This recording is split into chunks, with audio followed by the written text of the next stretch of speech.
Hello friends, welcome to my channel passion for Green's.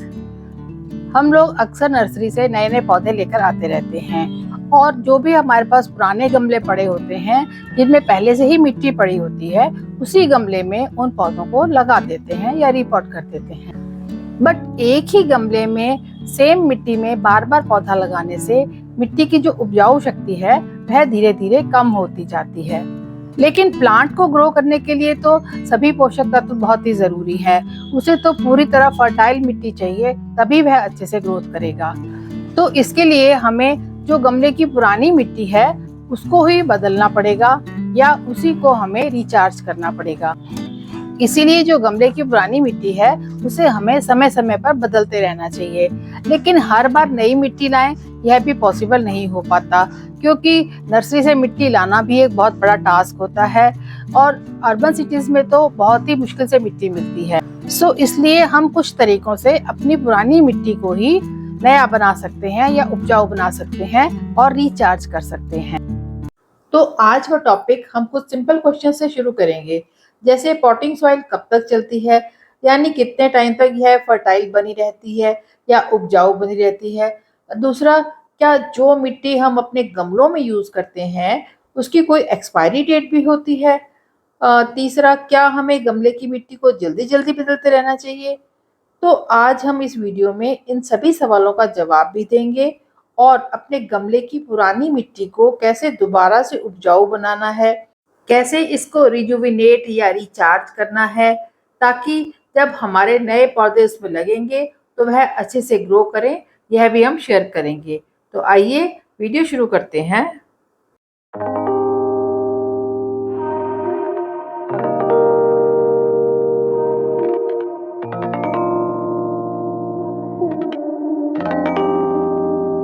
किसी भी plant की अच्छी ग्रोथ के लिए, अच्छी फ्लावरिंग के लिए, अच्छी फ्रूटिंग के लिए सॉइल मीडिया सबसे ज़्यादा इम्पोर्टेंट होता है, क्योंकि मिट्टी से ही प्लांट को जो भी न्यूट्रिएंट्स होते हैं वह मिलते हैं और इन सभी न्यूट्रिएंट्स या पोषक तत्वों के मिलने के बाद ही प्लांट अपनी ओवरऑल ग्रोथ करता है।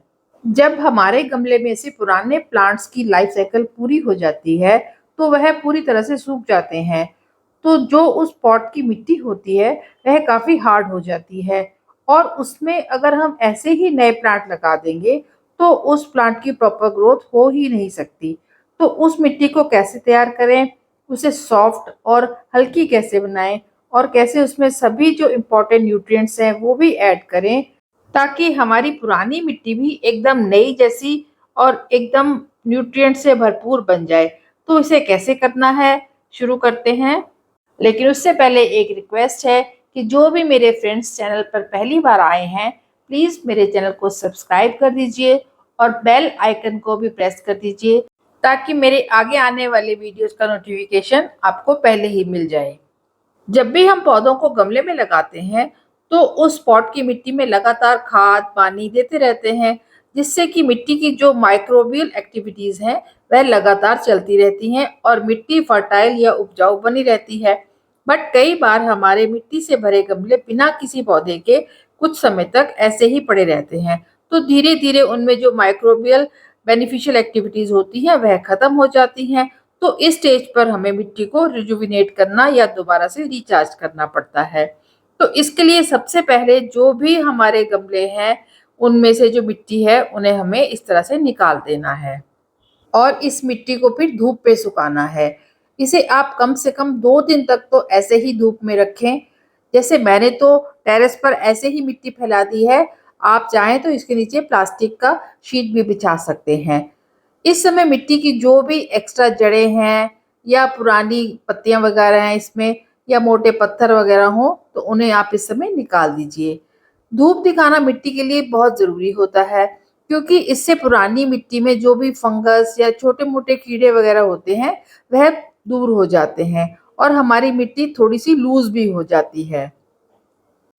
इस समय अगर मिट्टी के कोई मोटे मोटे ढेले या टुकड़े हों तो उन्हें भी आप पीस कर पाउडर सा बना लीजिए, ताकि सारी मिट्टी एक साथ ही धूप से सूख जाए और उसमें बिल्कुल भी किसी भी तरह की मॉइस्चर या फंगस वगैरह ना रहे।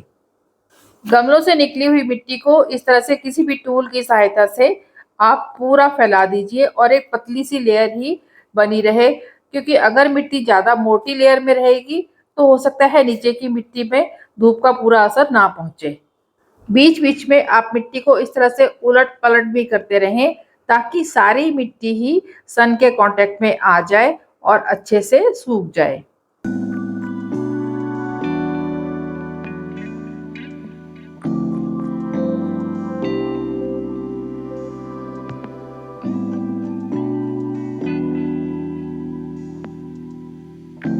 मैंने इस मिट्टी को 3 दिन धूप लगवाई है और देखिए अब सारी मिट्टी पूरी तरह से सूख गई है और भुरभुरी भी हो गई है। इसमें जो छोटे-छोटे टुकड़े हैं उन्हें भी मैं हाथ से ही मसल कर पाउडर बना रही हूँ। अब इस तरह से मिट्टी तो सूख गई, मगर इसमें हमें कुछ चीज़ें ऐड करनी पड़ेंगी ताकि इसको न्यूट्रिएंट वैल्यू से भी भरपूर बनाया जा सके। तो सबसे पहले हम इसमें ऐड करेंगे कंपोस्ट। कंपोस्ट ऐड करना इसलिए भी ज़रूरी है क्योंकि एक तो यह मिट्टी को सॉफ्ट बनाता है और उसका टेक्सचर है उसे भी इम्प्रूव करता है और मिट्टी में पानी को सोखता है। दूसरा, यह मिट्टी में ह्यूमस ऐड करता है। अब ये ह्यूमस क्या है? तो साधारण भाषा में ह्यूमस एक काला सा पदार्थ है जो कि पौधे और जानवरों के पदार्थों के सड़ने पर मिट्टी में पाया जाता है। यानी जो भी लिविंग ऑर्गेनिजम्स हैं, जैसे छोटे-छोटे कीड़े-मकोड़े, हेल्दी बैक्टीरियाज, केचुए आदि, जो कि हमारी मिट्टी को लाइव बनाते हैं, वह इस मिट्टी को बहुत ही उपजाऊ बनाते हैं। कोई भी कंपोस्ट, चाहे वह वर्मी कंपोस्ट हो जो कि केंचुए से बनी होती है, चाहे वह काऊ डंग कंपोस्ट हो, उसमें भी लिविंग ऑर्गेनिजम्स होते हैं। इस मिट्टी में मैंने वर्मी कंपोस्ट को ऐड किया है ताकि ह्यूमस की मात्रा भी अच्छे से बने और मिट्टी जो है वह उपजाऊ बन जाए। आप भी जब मिट्टी को रिजुविनेट करें तो उसमें वर्मी कंपोस्ट या काऊ डंग कंपोस्ट का ही यूज करें। बाद में आप गमले की मिट्टी में कोई भी खाद यूज करें, लेकिन इस समय क्योंकि इसमें लिविंग ऑर्गेनिज्म होंगे तो मिट्टी बहुत अच्छी बनेगी। कंपोस्ट के बाद हम इस मिट्टी में मिलाएंगे नीम की खली। नीम की खली मिलाना भी बहुत ही ज़रूरी है, क्योंकि हम जब पौधे को गमले में लगा देते हैं तो उसमें मिट्टी में क्या हो रहा है हमें कुछ पता नहीं चलता, क्योंकि मिट्टी का ऊपर का हिस्सा तो हमें नज़र आता है, लेकिन गमले के अंदर नीचे तह में मिट्टी में कोई फंगस लग जाए, पौधे की जड़ें गल जाएं या उनमें कोई कीड़ा लग जाए तो हमें ऊपर से दिखने में नहीं पता चलेगा। इसलिए नीम खली का इस्तेमाल करना बहुत ही ज़रूरी है। नीम खली एक पेस्टिसाइड है जो कि पौधे को रूट बॉर्न और सॉइल बॉर्न जो बीमारियां हैं, जैसे दीमक लग जाना, नेमाटोड की बीमारी, फंगस और भी कई तरह के जो खतरनाक इंसेक्ट्स होते हैं जिनसे पौधे को नुकसान होता है, उनसे बचाता है। इसके साथ ही यह पोषक भी होता है। इसमें नाइट्रोजन, फास्फोरस, सल्फर और भी कई माइक्रो न्यूट्रिएंट्स होते हैं जो कि हमारे प्लांट की ग्रोथ के लिए बहुत ही अच्छे होते हैं।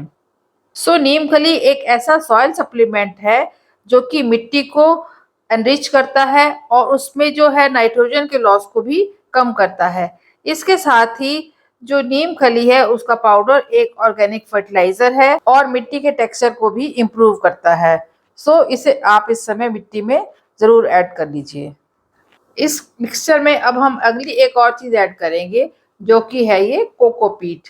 कोकोपीट बेसिकली नारियल का बुरादा होता है, जिसे कि मिट्टी में ऐड करने से काफ़ी फ़ायदा होता है।